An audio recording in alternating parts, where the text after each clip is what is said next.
It's 11 days to the main elections of 2024. The countdown has been ongoing and is almost at the end for the Republic of Ghana to choose a new leader. And even though we have 13 people on the ballot, there's a general view that whatever happens, our next president most likely is going to be from the northern part of the country. The two major parties are sponsoring Northerners to lead them. One a Muslim, one a Christian with Muslim family.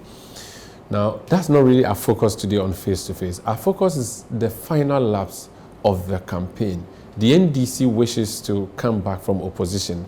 And this is a party that has been in government for 8 years, in 92 to 2000, lost for 8 years, and then came to power again 28 to 2016. Now it's hoping to come back.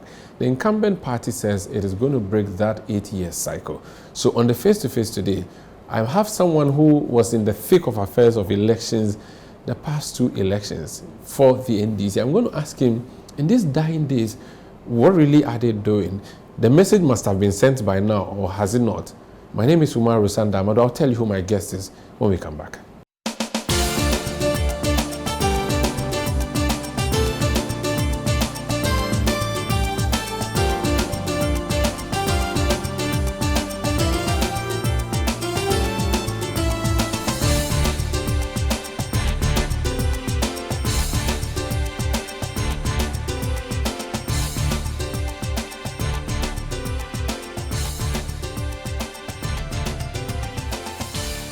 My guest served in various portfolios as student leader. He attempted to go to parliament. He did not succeed, but he became deputy minister and he became a minister. He was also active in the campaigns of Professor John Evans Atta Mills, the late, and John Dramani Mahama.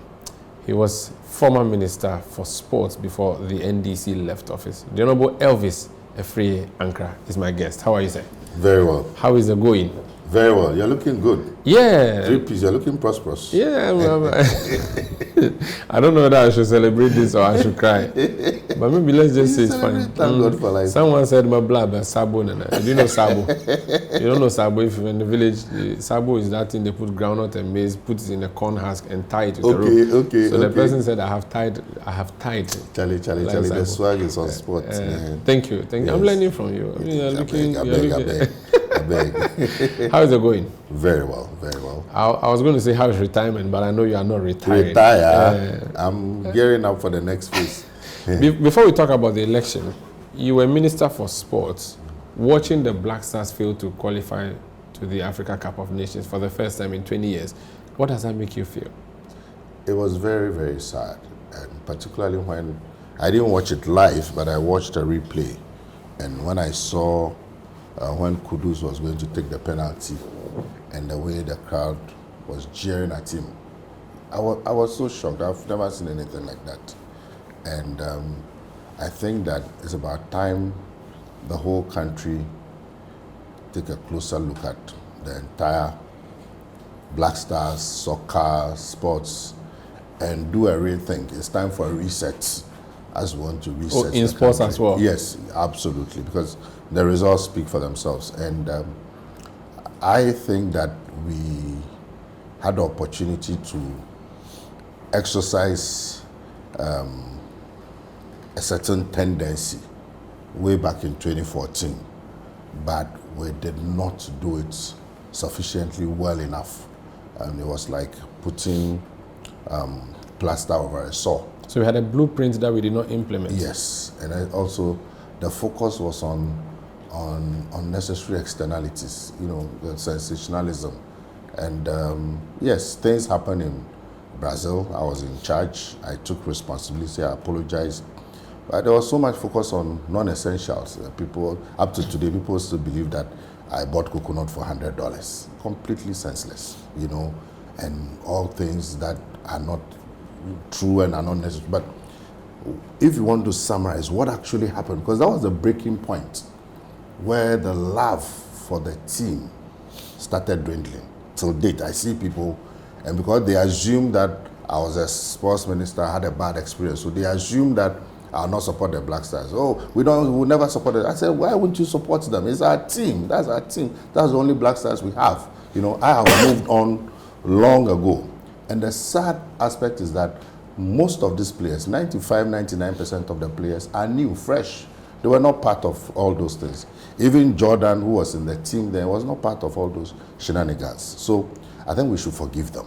I feel that there's a certain residue of anger and unforgiveness on the part of the supporters against the team, and we should forgive them. If I was a central victim, do you know what it means to be put on TV for 4 months, live coverage? With small tears. And people, I mean, horrible stories. Every day you're on the front page, different stories, lies, and I was told not to speak.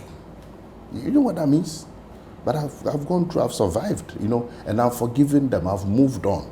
So I think Ghanaians should realize that that's the only team we have. So that's one aspect. Then, of course, there are issues about, you know, the technical team, and you hear issues about player selection, which is not done objectively. I think that we need to take a second look at this whole football fraternity, the FA. If we have to do surgery, it has to be done. Because where we are going, it's evident that we're going nowhere, and it's getting worse by the day. So there's a view that it is the playing body that has to be dealt with. Another view is that no, it is a technical management team. There's another view that says actually the FA, that's the problem. Disband the FA, you know, sack all the coaches, start everything afresh. People are saying no, FIFA would come after you, CAF would come after you.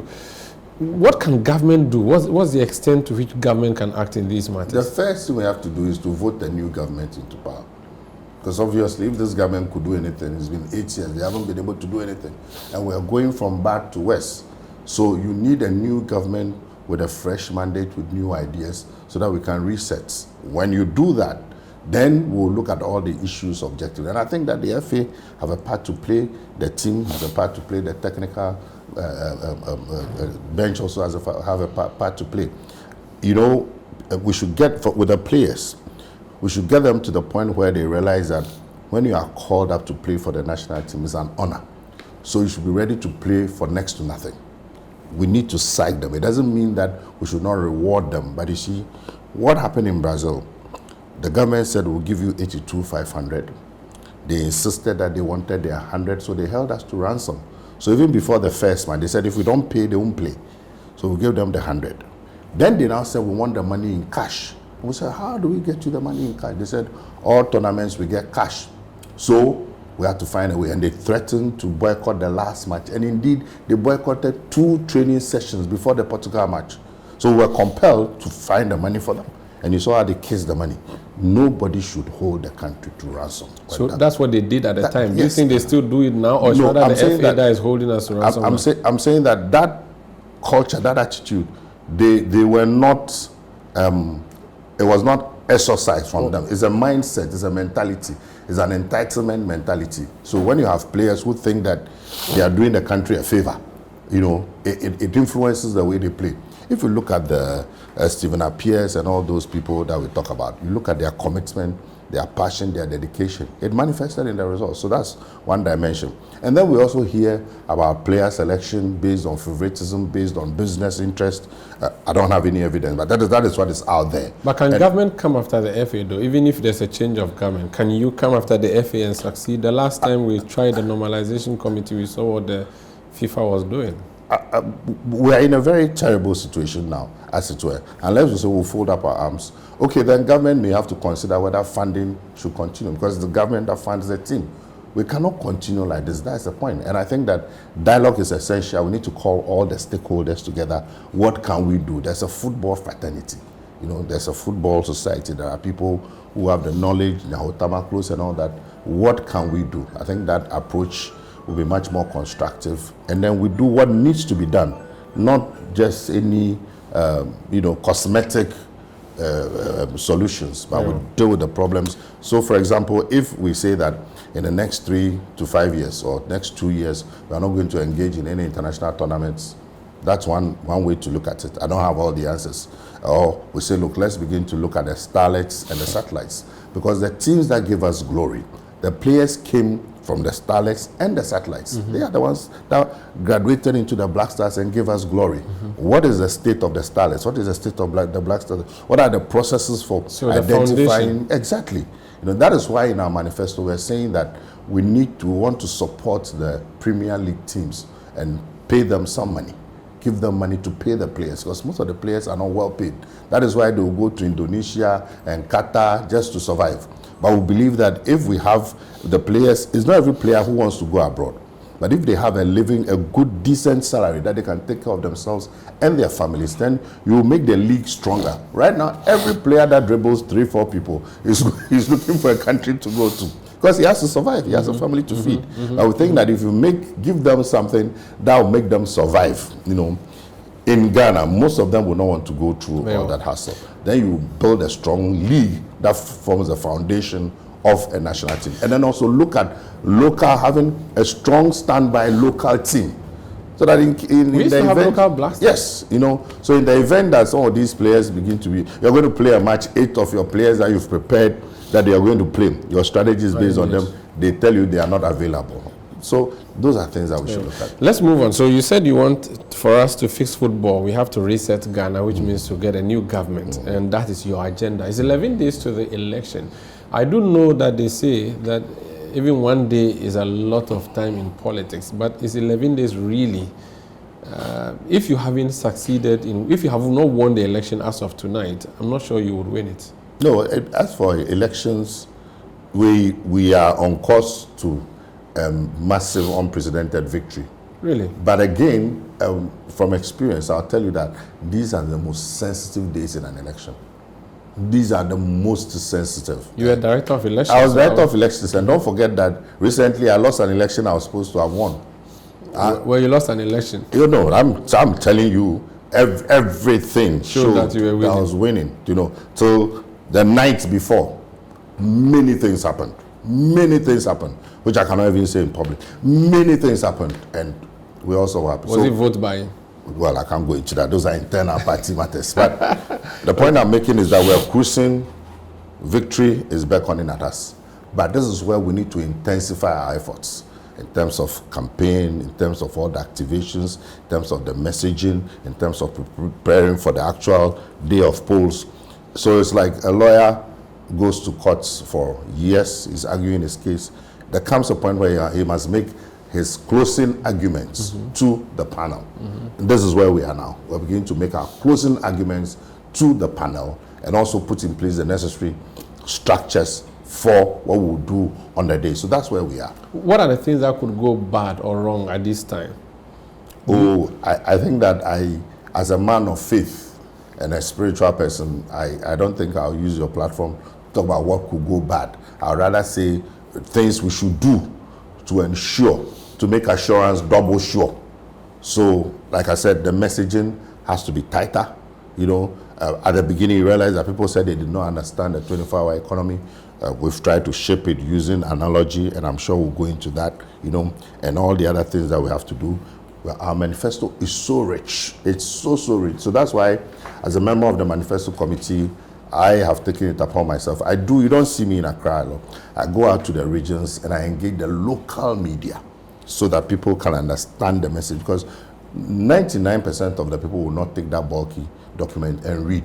So we have a responsibility to break it down to them. People will ask questions and we explain to them. Okay. Because I found out as a member of the manifesto committee that in 2020, the 24-hour economy was in our manifesto. I wasn't projected. No, I knew about it some way, but it was more subconscious. I wasn't conscious of it. So if at my level, I was not very conscious of it, then what about the ordinary Ghanaian? So we have a responsibility.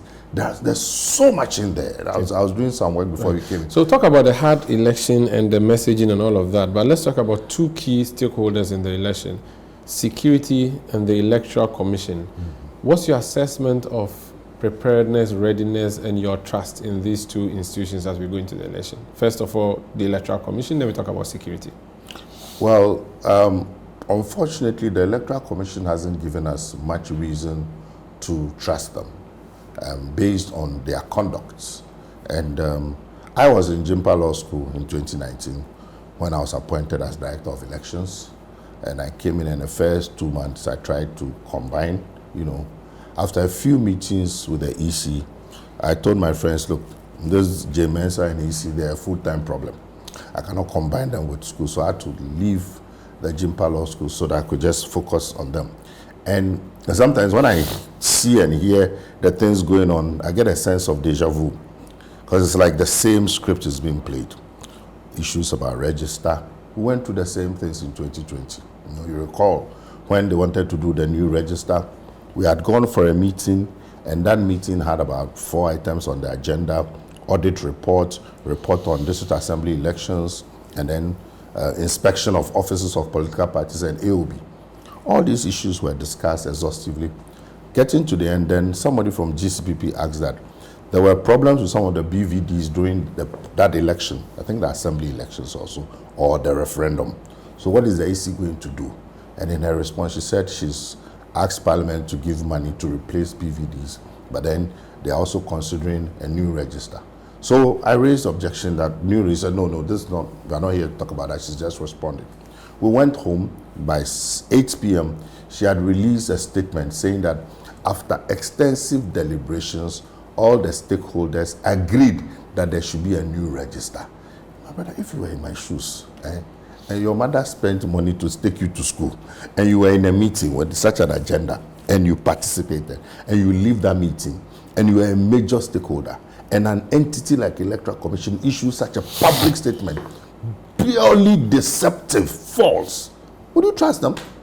And so there's been many. You heard Bosman Asari saying that the NDC is a threat to Ghana's democracy. In any system, he should have been out of that place. You've seen the EC, you've seen them appoint Apia Hene, who was an MPP propagandist. We have videos of him propagating against the NDC, propagating for the MPP.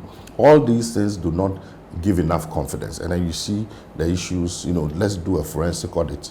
Because you tell us that somebody, officer somewhere, can have access to the system and transfer people.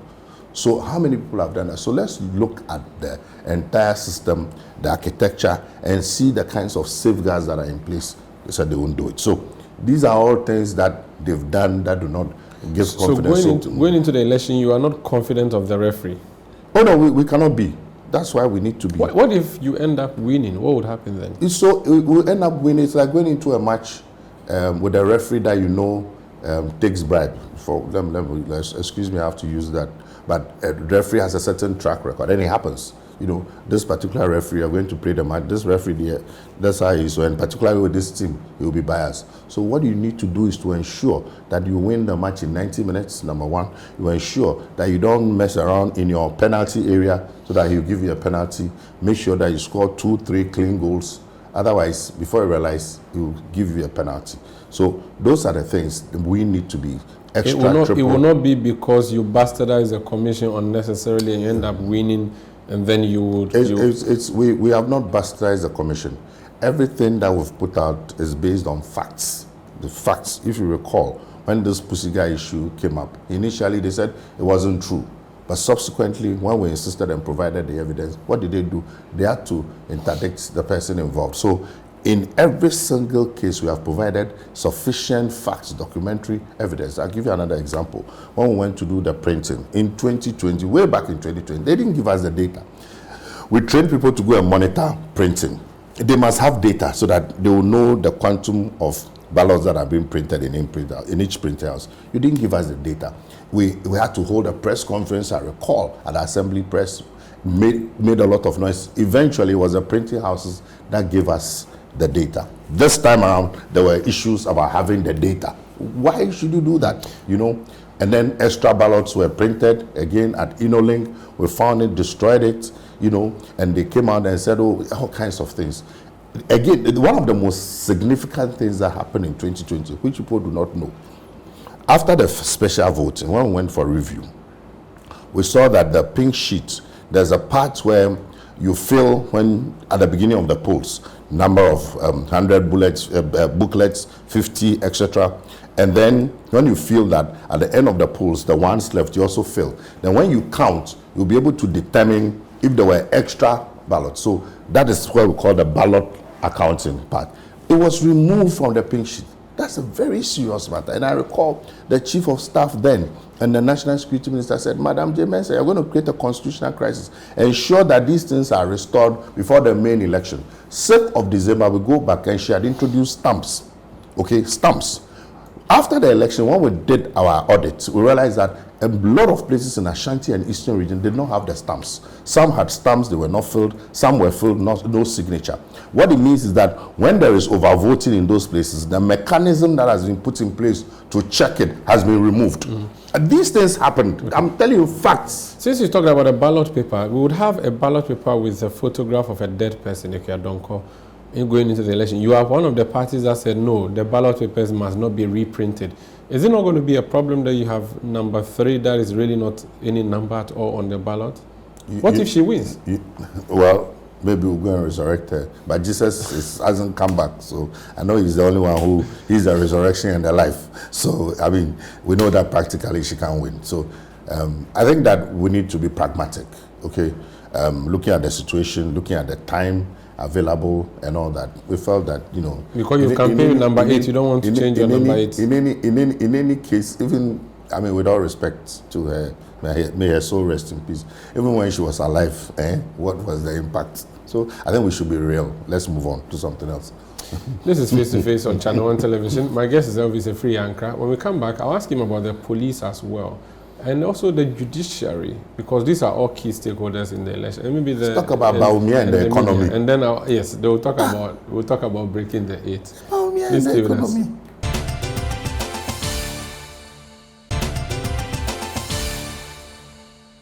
Yeah, welcome back. My guest is former Director of Elections of the NDC, former Minister for Sports, Honorable Elvis Ankrah. He's a member of the Manifesto Committee of the NDC. Just before we talk about Baumia, which is what we are really excited about talking, the police, the senior-most police officer, the Inspector General of Police, visited some churches over the weekend and told us that they will do everything they can to police the election properly and assure that there should be no violence. What's the level of trust you have in the security services going into the election, considering what happened in 2020? You know, I need to make a disclosure. The IGP is my friend. Okay. He's somebody that I know and I have a great deal of respect for. But when it comes to these things, it's not about friendship. It's about doing what is right for the nation. So I would have gone to sleep and told you today that I'm very confident in the IGP based on the assurances he's given and based on his. But it's difficult for me to do that because in 2020, 8 people were murdered. Nothing has happened, not even one foul has been arrested. And we wrote, that time I was, before I handed over as Director of Elections, we wrote to the IGP the first anniversary of that incident, asking for an update. And they assured that they actually released a public statement that investigations were being done. The following year, I wasn't there, but the General Secretary then, who is now the Chairman, followed up, and nothing has happened. The materials that were 1 million ballots that were found at Inoling that we bent, again we wrote, statements were written, we followed up, nothing has happened. So in the face of that, it's very difficult for me to just believe him based on what he's saying. However, I like to be fair. When you look at what happened in Asin North, the MPP tried to introduce the Atagri. They brought all these tags and, you know, that they are chairman from Ashanti region, misbehaving all over the place. But the regular police were able to contain them. Now the challenge we have is that more often than not, the problem is not with the regular police and all the other security officials. If you look at what happened in Asin North, if you look at what happened in Ayawaso West Wagon, it was not the regular police that were involved in those things. In fact, at the commission, if you recall, the commander of the airport police said he didn't know about it. The Greater Accra Regional Commander also said he didn't know about it. It is the likes of those, the colonel who has now become a brigadier, something. They are the people who commandeer those boys, earring wearing guys, wearing khaki. So I think that yes, the assurance is good. They demonstrated a little bit of it in Asin North, but the question is, will they be able to do that across the country on the 7th of December? So we cannot just take his assurance and go to sleep. We need to ask him these questions. And I was surprised that I hear he engaged all of you media guys, and not one person asked him about the 8 people that were murdered in 2020. We are going into another election. 8 people have been murdered. He is the Inspector General of Police. He is responsible. He must be made to answer. That's the only way we can have an assurance. But if it's in the courts, what can he do? Which court? There's a prosecution. There's no prosecution. That's what I'm telling you. Not one person has been arrested. That's the point I'm making. Not one single arrest. So it gives you cause for concern if you are in our shoes. So those are legitimate questions, and we want, and we are still asking him, okay, what has happened to those boys? Because if that happens, then they will have the impunity to want to repeat the same things again. Okay. And we're saying that we're going into this election, we want free, fair elections. The country is already in a mess. We are coming to reset the country, so we want to inherit a peaceful country. We're not interested in all those shenanigans. Finally, your boss, John Mahama, has said he will not go to the court this time around. Does it mean you are going to the streets? No, we are going to the polling stations. Yes. And the coalition, we will ensure that the elections are won at the polling stations, and we'll ensure that the results are declared in our favor. We're going to win. You will not have any issues with your own data management? You see, this issue of data management, it's something that has been misunderstood and twisted. I was the director of elections, okay? And so when I hear people say that we could not collate our own results, it's a big insult to the collective intelligence of the thousands of polling agents that we trained and all the people who worked so hard. If we did not collate our results, how would we have known that we had 137 seats and there were 5 seats that we could have won, but they stole from us at gunpoint? How would we have known? So it's the most preposterous thing that anybody, and I don't care who said that, it's completely false. It has no basis. For the first time in the history of our party, we collated our results. We had all our pink sheets, about 99.9%. We digitized them.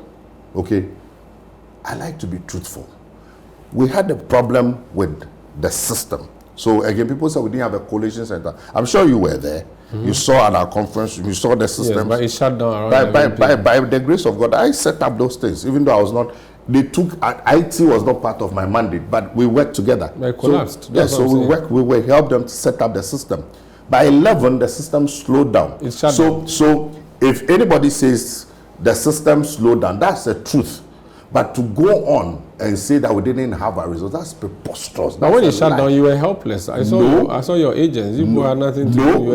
So you didn't know when you claim you won by when you went to Supreme Court, prove you couldn't prove. So you didn't have coalition. Hold on. Mm-hmm. In 92, 96, how were we getting our results? It was manual. Exactly. Mm-hmm. So when the system is not working, what do? You move to manual.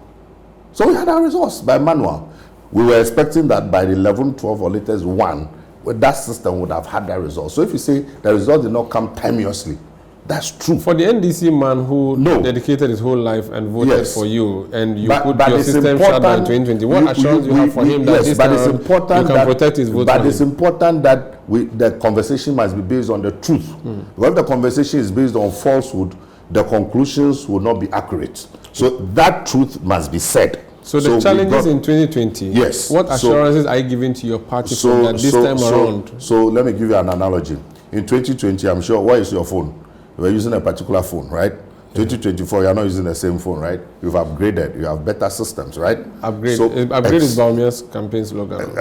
Give me a break. He didn't invent that word. So evidently, the systems have been improved. The systems have been upgraded. And better systems have been played. They've been tested. We tested it in Ascent North. It worked. We've tested it across the country. But we also have backups. Like I told you, we know that a lot of things are being planned to happen. There's a lot that I know that they want to do, using both local and external sources on the day in terms of movement of data and power. And I don't want to go into details so that they will know that we know what they are doing. So we have planned and put in place the necessary contingents for every possible situation or scenario. So if there are challenges with this one, we will know how to move to this one. That's why for every collation center, we have a very senior person plus a legal person.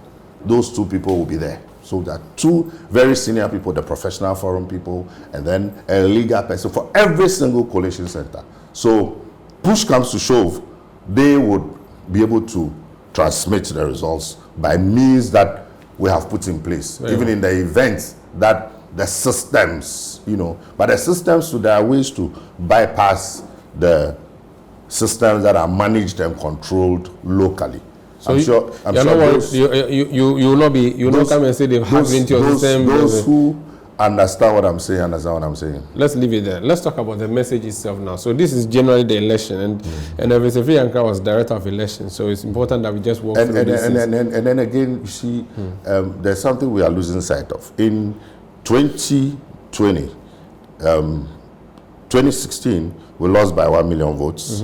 Our votes came down, our seats came down to 106. MPP moved to 169. Within a 4-year period, our seats had moved up to 137. We won 31 seats. We clawed 31 seats back. Apart from, I think, 92, 96, it's never happened before. Okay? And then the MPP seats dropped from 169 to 137. Again, if you look at the cumulative votes that we have, our votes, we had about 6.2 million votes. We gained about 1 million votes. So it's important to look at the context. Of course, we wanted to win, but we couldn't win. But if you look at the numbers, you realize that there's a huge improvement. And so the numbers look good for you? Yes, the numbers, And at that time, the system was not like this. Now the situation is worse. People are more frustrated. So you can be sure that we're going to move up. We'll win more seats. We'll have majority in parliament. And we're going to win the presidential elections. Let's talk about the message and why you think that you should be the ones to win. The vice president is making promises. For instance, the latest one, he says that they have done a year of road, now they're going to do decade of road. He's talking about how the private sector is going to be crucial in our developmental agenda, so that the Accra-Kumasi highway, for instance, will be dualized and digitalized by a private developer, not necessarily the government. Government spends so much on construction. So give it to the private sector, do a PPP arrangement. These are very, forward-looking messages, aren't they? You believe Bawumia at your own risk. And I want Ghanaians to know and recognize that it will be very dangerous for them to believe Dr. Mahmoud Bawumia. Because this is somebody who has consistently made promises and he's not been able to fulfill them. He, together with Nanado, came up with a litany of promises. I've just extracted a few, and I'll just go through them to remind Ghanaians of the kind of promises that they made. Is that I should protect the public purse. Now the public purse, we don't even know if the purse is there. I am too old to steal your money. I already have my own money. Yet Sikaso, and so I come there. Try me and see. That's very, Bawumia is saying that we should try him now and see. He's now a mate becoming a driver. I am not corrupt and I'll never be corrupt, and I'll come to Bawumia and corruption. But this government under Nanado, the person that he appointed to be the special prosecutor, described Nanado as the mother serpent of corruption. He said, I can develop Ghana without borrowing. The money is here. I will transform Ghana in 18 months.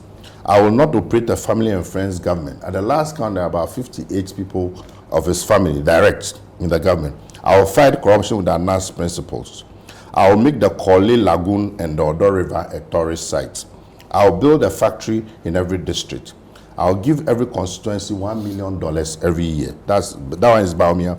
I will arrest the dollar. That's Bawumia. And when he came to power, he said he has arrested the dollar and given the keys to the IGP. I will come to that.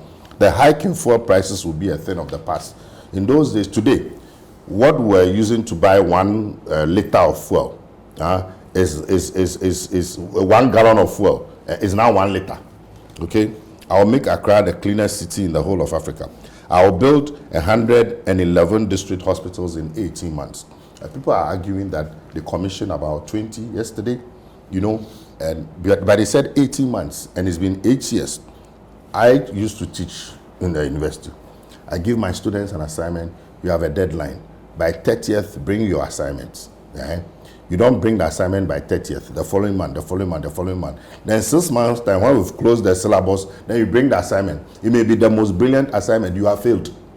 So he has failed. He made a promise in 2020 during COVID. 2020, so 18 months. How many months now? He has failed. Okay? He hasn't even done half. I'll build 350 new secondary schools. He said that if you from people scratch. come, you will stop you will not allow those 111 agendas to be completed. It's ridiculous and preposterous. We are not like them. Our track record shows that whenever we come to power, anything that the government has started, we continue. That's why President Mills, when he was commissioning this N1, he invited President Kufuor, enlightened, progressive-minded, and said, Kufuor started it, and I'm completing it. That is who we are, not like them, where we built the Siwa Hospital, where we built the Kumasi 37, over 600-bed hospital, and they left it for rodents to take over the place. Those are issues that we'll look at. And he promised that they will build a new Islamic university and 16 new SHS. Not one has been built. We will never go to the IMF for bailout. And so this Bawumia and MPP, they don't speak the truth. Number two, Bawumia came into this country for one reason. Nanado himself said he brought him because he understood the economy and that he was going to manage the economy and run the economy. And he went around giving economic lectures. And his economic and political philosophy was that when the fundamentals of the economy is weak, the exchange rate will expose you. At that time, the dollar was 4 cedis. Today, it's 17 cedis. Every politician has what we call his political identity. In law, they call it the groom norm. That is the foundation. So, Osajifo Dr. Ankrah, the independence of Ghana is meaningless without the total liberation of Africa. J.J. Rollins, probity, integrity, and accountability. Atamel Sasumdre Hene, John Mahama, nation builder. I don't know about Nanado. Even a champon. Feed yourself. Operation Feed Yourself. Or you're going to mention the golf cars. No. Operation okay. Feed Yourself. Those one were private recreational issues. Okay. So, Bawumia's political identity, his grown norm, what identifies him, what he believes in, and what he himself espoused, that is why he took credit that he's been able to arrest the dollar, is the dollar, the economy. Today, that dollar is 17 cedis. The economy is in a mess, it's in a tailspin. Look, by every single indicator, and these indicators, when I say it, you say, I'm NDC, I'm going to give you what the World Bank says, Fitch says, Standard & Poor, IMF, Economist, Intelligence Unit, and all that. When we were leaving office, the economy was rated B-, stable. I'm a university lecturer. B- is a good grade by any standard. Some people even got E, they have become president. So B- was stable. Today, our economy is not even F or G, it's junk. This is not me saying it. It's out there. You look at our debt to GDP ratio, it was about 56%. Today, our debt to GDP ratio went all the way up to 104%. The first time in the history of this country that pensioners, they went into their pockets and took money, took the principal, took the interest. First time when we had a Chief Justice, our former Chief Justice, going on demo, who is even a family member. You've had senior people, my friend, Kama, he's dead. He told us, if he hadn't told us, and I say it, you say it, he could not take care of himself. He died. Many people are dying out of frustration. Businesses are collapsing. They have messed this economy up. Elvis, the government people say that they were going on a very, very good trajectory 2017, 2018, 2019, and then 2020 came with COVID-19, and there was a global shutdown, and then Russia, Ukraine made things worse for them. They say that this was really the problem, and you should always acknowledge that that's the elephant in the room, so that you do not just say that they have not done well. They were doing well until the crash happened. Okay, so this COVID-19 thing and Russia and Ukraine has been overflogged. First of all, the COVID-19 and Russia and Ukraine war did not only happen in Ghana, it happened globally. And we have neighbors, Burkina Faso and all that. And maybe I have a document there that shows the inflation rates and growth rates, unemployment rates of the countries around us, Burkina, Ivory Coast, Togo, etc. And for each one of them, if you look at the statistics, they are all single digit. How come that did not impact on them? That was not the reason. It was mismanagement. It was mismanagement and chop. COVID-19, based on the Auditor General's report, they raked in over 25 billion. The Auditor General says only about 14 billion was used for COVID-related expenditure. So they had the resources over and above, and then they chopped the money. They had a very big ticket agenda. The free senior high school was an ambitious policy. Because of that, hundreds of thousands of our young people are making it to a secondary school. There may be challenges, but they have absorbed a lot of the fees that students would ordinarily charge. You should cut them some slack. Okay, so you borrowed 657 billion, as at the last statement by the Minister of Finance. By that same Minister of Finance, said that cumulatively, the money they've used on free SHS is not up to 20 billion. Okay, so even if you give them that 20 billion, 630 billion, where is the money? They've mismanaged it. They've squandered the money. Per the Auditor General's report, how much money do we lose every year since this government came into power? We're over 10 billion Ghana cedis. It's unacceptable. And as for the corruption, and I think we should talk about corruption subsequently. So, Bawumia has no credibility. He has failed. The cabal within the NPP are trying to force him on Ghanaians so that all their misdeeds will be covered. So that they can, the money that they've looted, the money that they've kept under their beds, etc., they'll be able to continue to use it and to be able to manipulate the system. Ghanaians, wise up. These are people that have had more, look, revenue. Between President Mills and President Mahama, cumulative revenue that came to this country, that they accrued, was 300 billion. Look at the things that we did. Atuabo Gas, UGMC, the airports, Temaport expansion, you can name it, schools here, water production, everywhere. Development. KJT, when they asked the minister, regional minister, to tell what they had done in Ashanti region, for 2 minutes, I thought he had had a stroke. He couldn't talk. He couldn't find it. He said his phone had frozen. Up to today, maybe the phone is still being defrozen. So they have failed, okay? We, the NPP, within this period, they have had access to 1.2 trillion Ghana cedis. That's the revenue they've had. Apart from that, before we left office, we left them about 270 billion Ghana cedis in the Heritage. Heritage Fund, okay? When it comes to the sinking fund. I'll come to that. So you said you want to talk about corruption. Do you really have a locus to talk about corruption? Oh, yes, I do. In fact, not you as a person. You in as fact, add NDC, me. and you listen clearly and carefully. Listen very carefully. I said me. NDC, you can talk. What you spend so much money branding buses. Wait. Take your time. Don't drink the soup before the fufu comes. Listen carefully. I said me, Elvis Afriyie Ankrah, and the NDC, they should bring all their ministers together, and I was standing for the NDC, if they examine all of us, me, alone, if they had the scintilla of integrity that we had, Ghana will not be where it is, and I'll prove it to you. This is Face to Face on ChannelOne television. Elvis Afriyie Ankrah is my guest. When we come back, I'll ask him. So he's talked about Dr. Bawumia. What about John Mahama? What does he have to offer Ghanaians, and why should he be the one to be chosen in the next 2 weeks or so? Please stay with us.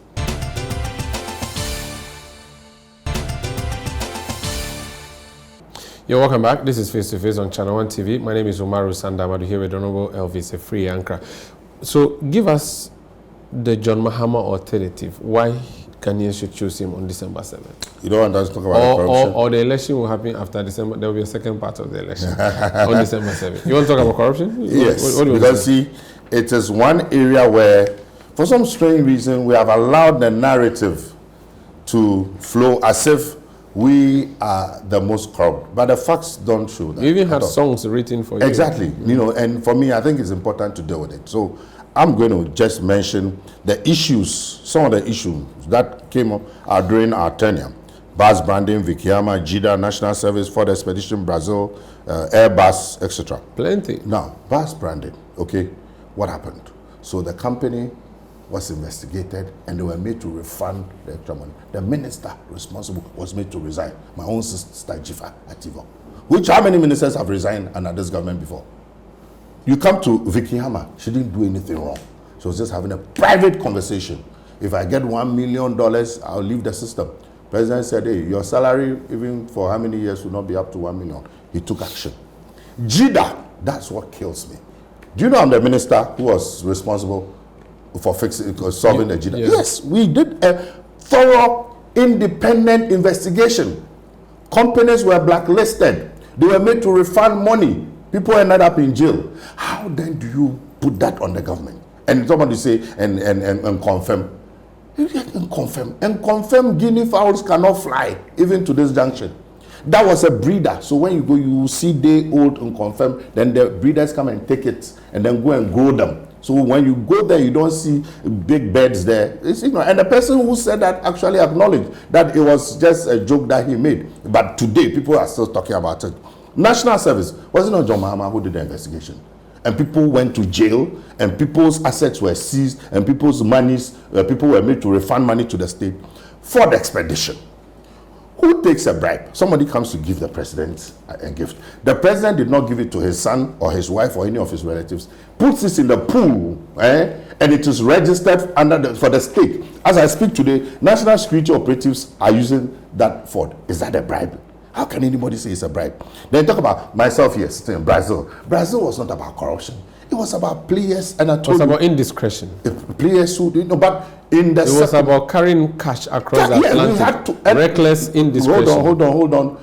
If you were in my shoes and the players have boycotted 2 training sessions, 2, and there was a crucial match with Portugal, they said unless we see physical cash, we won't play. What will you do?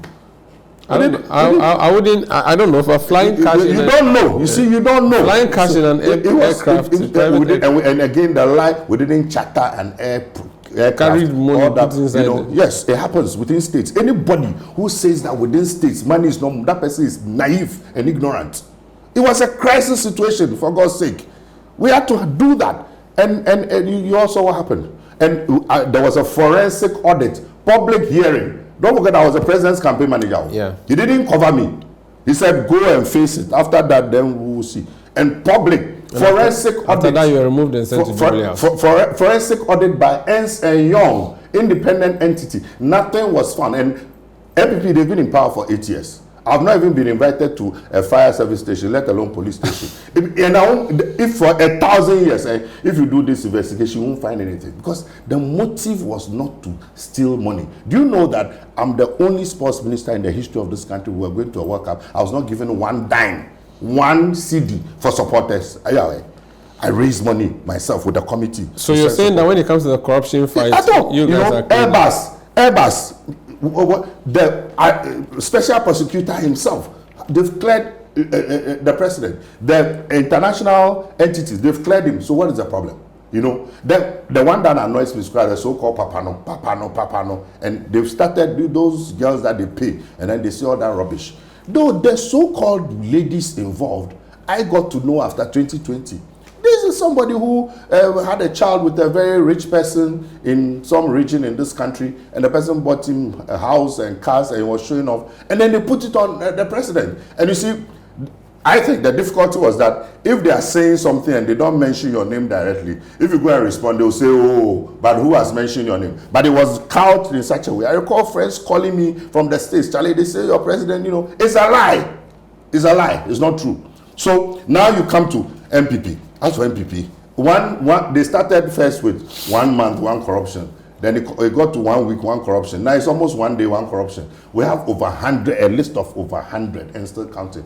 And all of them have not been dealt with? No, the president is a clearing agent. He clears the people. Before you say, Jack, he has cleared you. Look, the collapsed banks, illegal printing of money by the BOG, the Cathedral one, which is ongoing now, sole source contracts all over the place, including Baumia's brother, COVID-19 expenditure scandal. Do you know that we paid money for Sputnik vaccines? Up to today, we haven't received the full quantum of the vaccines, and we are sitting here. PDS scandal, Baumia was front and center of it. He changed the condition precedent to the condition subsequent, went to change it from a bank guarantee to an insurance guarantee, then took money from the ECG and used to pay, and the company said it was fraudulent. That's Baumia's track record.